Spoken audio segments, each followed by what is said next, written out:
Well, certainly all of you Duck fans know this face, this gentleman right here. 33 years as the voice of the Ducks. Jerry Allen. Jerry, thanks for sitting down with us on our Friday conversation. I want to go back. My mentor in radio was Vin Scully. I worked for the Dodgers in 1988. Great experience, learned a lot about radio. Who was your mentor?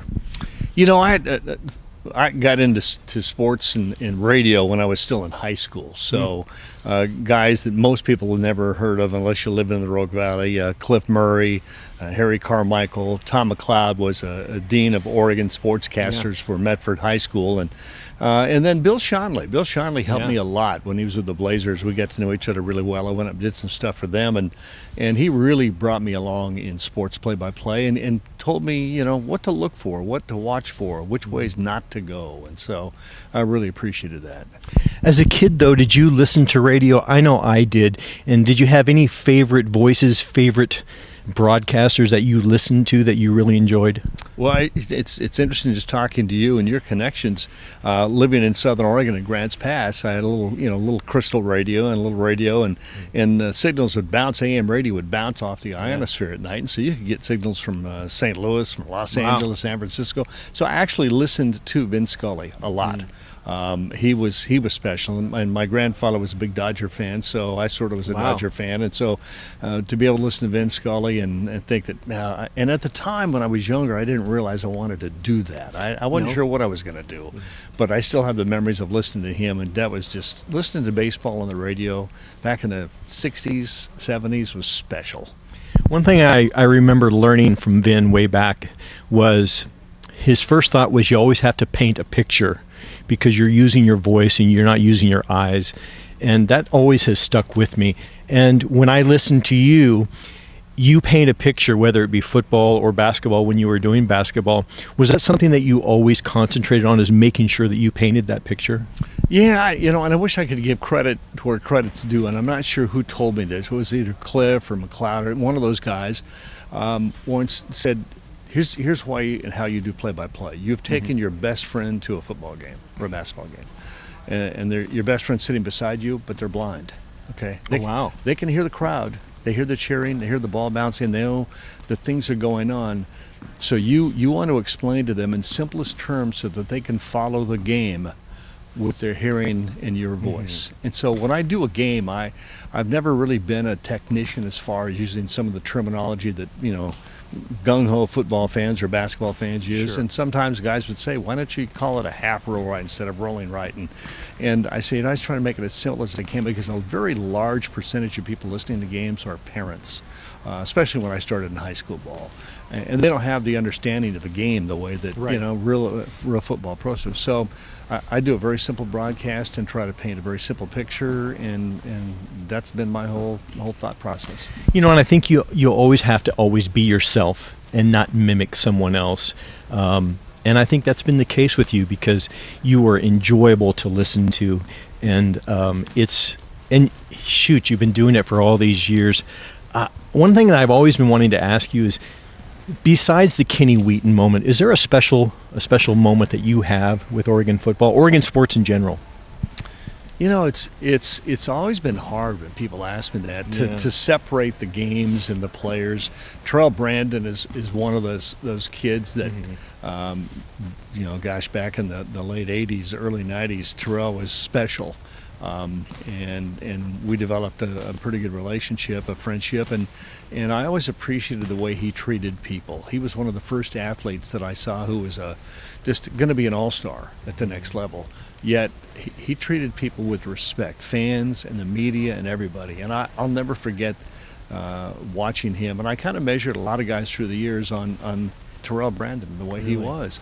As far as the game, the first time Oregon went to the Rose Bowl, we walked up into the booth, Georgie and I did, and went to go on the air, and we looked at each other. I couldn't talk. I looked at him. He couldn't talk because we were so emotional. That was a big moment. We hadn't been in the Rose Bowl forever.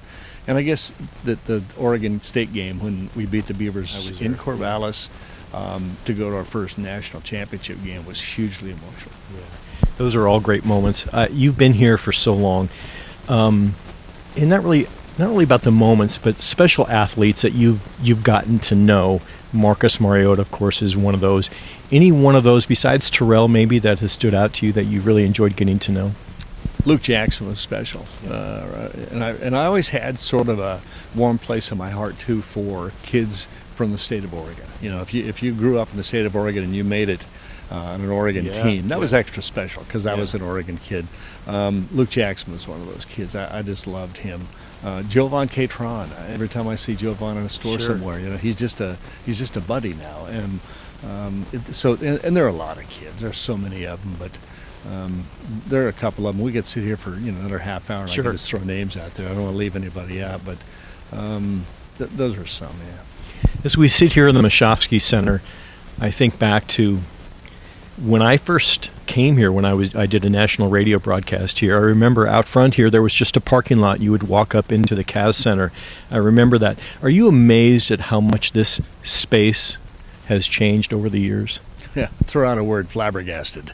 Yeah. You know, that's a crazy old-fashioned word, but yeah, when I started here, there was Altman Stadium. That was it. There was no Caz Center, no Mo. The practice fields were across what was then Centennial Boulevard. It's now Martin Luther King Jr. Boulevard.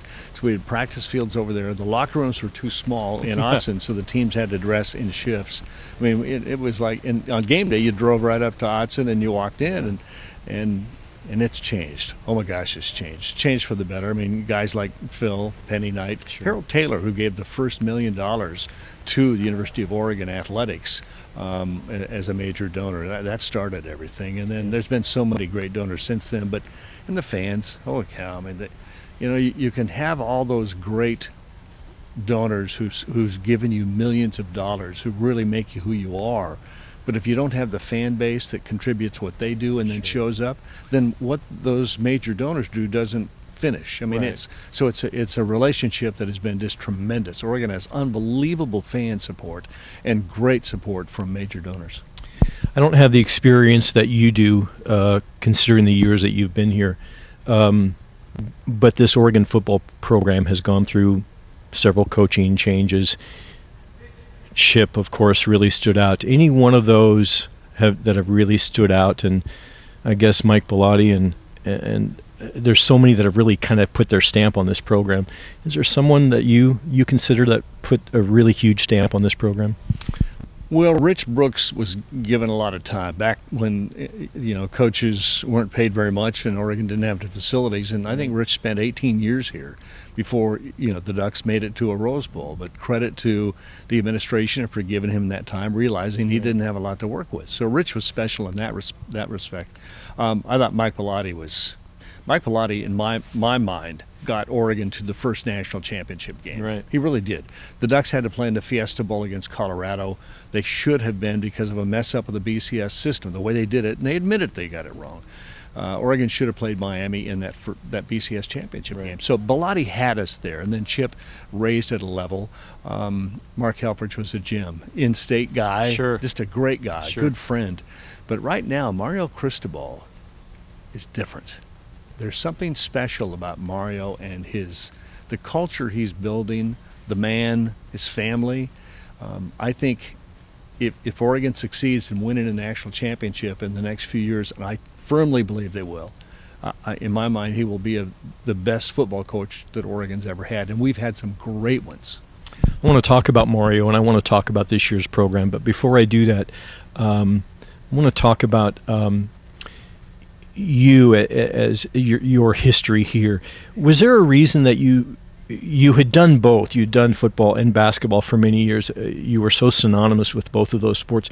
Was there a reason that you decided to step away from basketball? I mean, you've been here for so long. Is it just time? You've stayed with football. What was it? I didn't want to step away from it. I didn't want to step away from baseball. I loved the coaches. I loved the kids. I loved the fans. It was a family decision. My wife has kind of got a messed up back. She's had several surgeries, and when you travel, you're gone 4 or 5, sometimes 6 days. And she was home alone, and not doing well and in pain. And I thought, you know what? I've spent 30 plus years saying sports is more important I got to make her more important now. So it was a family decision, and it was the right decision. Do you miss basketball? Oh, unbelievably. I mean, it's one of the toughest decisions I had to make is to not get to do that. But still get to be there for the home games and be an analyst is cool. I've covered Oregon now for 10 years, so I've been through the Chip Kelly era and the Mark Helfrich era and now the Mario Cristobal era, the short Willie Taggart era. I agree with you. I think Mario is building something special here. You spend much more time around him and this team. What makes him the perfect guy for this program?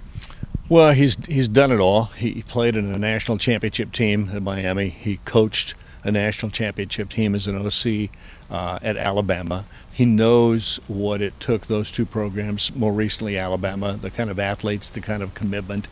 And then it's the kind of person he is. He seems to understand that you have to live a certain kind of life, live on the edge, and be the best you can possibly be at everything you do, not just football. I mean, he talks about classes. He talks about going in the elevator. I don't care what it is you do. If you don't give it your best effort, and when you finish that, whatever it is, look back and say, I gave it everything I had. I went up the stairs the best way I possibly could. I ate dinner the best. I mean, and that's the way he lives. He's genuine. He's a gentleman. He treats fans and media with respect, and he can coach. Oh my gosh, can he coach? So he just has all the elements to me that will take, if you want to follow him, he'll take you to the top. I truly believe he also cares about these kids once they leave collegiate football, once they leave Oregon. He wants them to succeed. And I can't say that for every coach that I've ever met. But I think he truly does care about that. He genuinely does, and many of Oregon's coaches have done things to make sure that kids are given an opportunity to understand what's going to happen after football.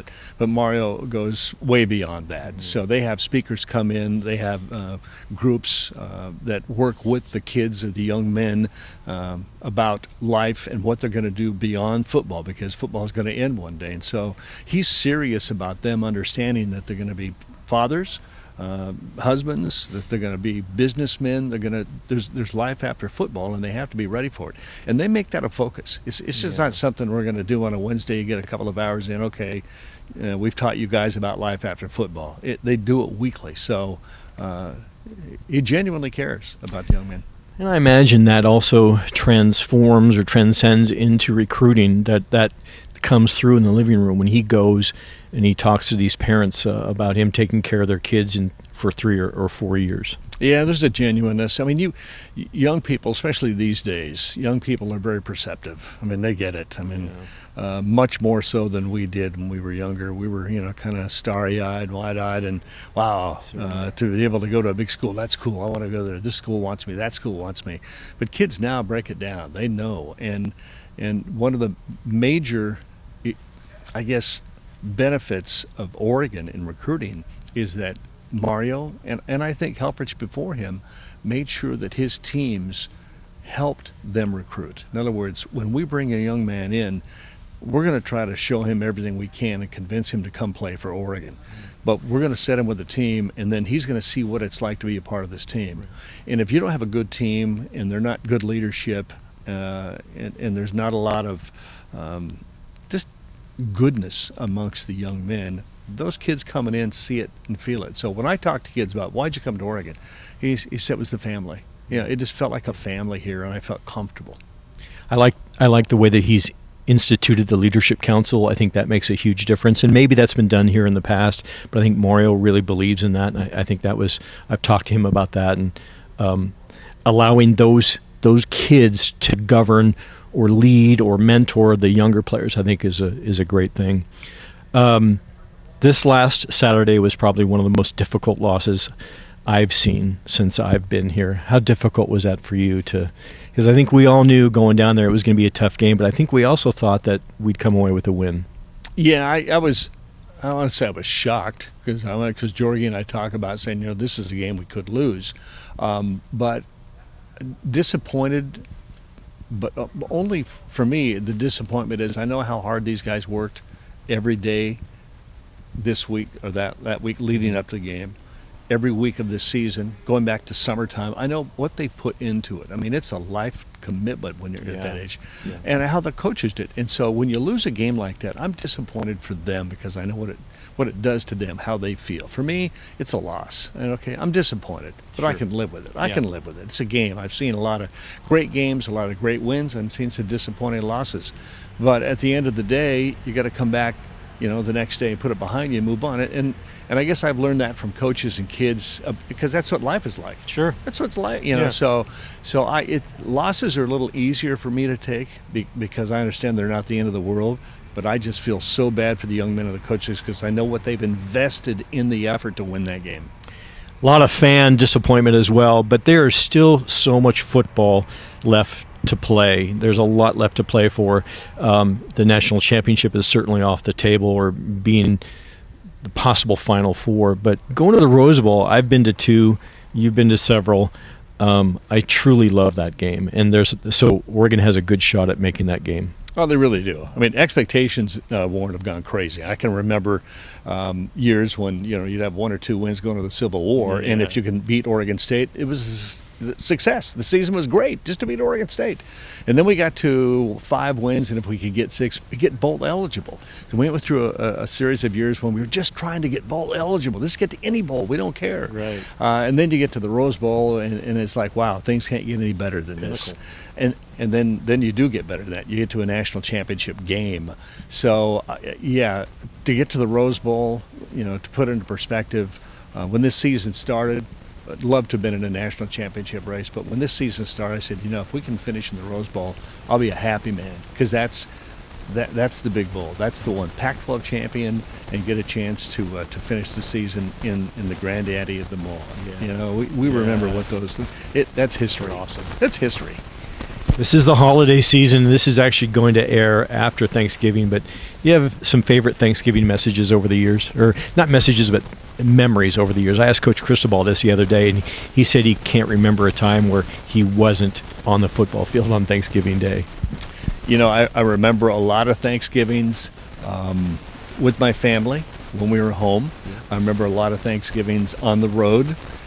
One of the most interesting Thanksgivings that I can remember was in Carbondale, Illinois. We were in basketball season. It started, and I'd gone back with the team. My wife got to go with me, and we went to a little mom-and-pop restaurant, and they were closed for Thanksgiving, but they opened for us and fixed us all a home-cooked meal on Thanksgiving. It was like something out of a Hallmark movie. It was really cool. 2 more questions, and I'll let you go. Dana Altman has been one of those coaches who put his stamp on this basketball program here, and he's certainly making a dent. This basketball team this year, I think they can go a good part of the distance this year. What do you think? Yeah, he's got all the pieces. I mean, they're very athletic. They've got depth. The big question is chemistry-wise, and we won't know for another probably 2 or 3 weeks to get to conference season, how quickly they can all come together.